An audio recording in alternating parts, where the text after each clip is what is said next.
Noon pong pinatawag ng ICI etong si Pulong Duterte para nga sa investigasyon, para nga sa mga katanungan tungkol sa kanyang pagkakasangkot sa flood control scam. Alam mo naman, expected na 'yan. Alam na nating lahat, hindi talaga sisiputin 'yan ng isang Pulong Duterte. Matindi.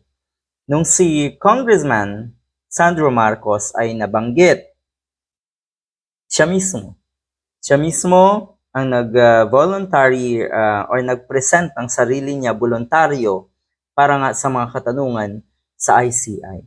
Yan ang kaibahan. Yan ang kaibahan na itong mga Duterte at mga Marcos. Nakikita nyo.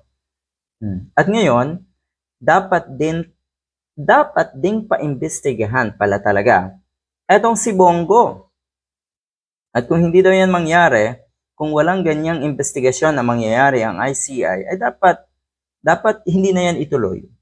Hindi na ituloy etong ICI.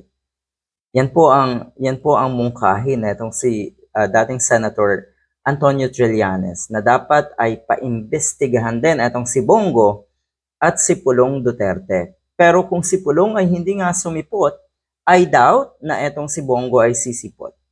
Kung talagang sila ay mga malinis at walang kasalanan, nabanggit na naman yung kanilang mga pangalan, halos lahat naman kasi ay nabanggit na, dapat isa-isa na pinipresenta nila ang sarili nila para sa investigasyon nga ng ICI. Dapat yan ang gawin na itong mga alam at mga pinangalanan na nga. So dapat na bang isara itong ICI kasi yan din po ang kahilingan na itong si former Senator Antonio Trillanes na isara na lang kung wala namang mangyayaring investigasyon kay Pulong Duterte at Senator or kay Bongo. Isara na lang daw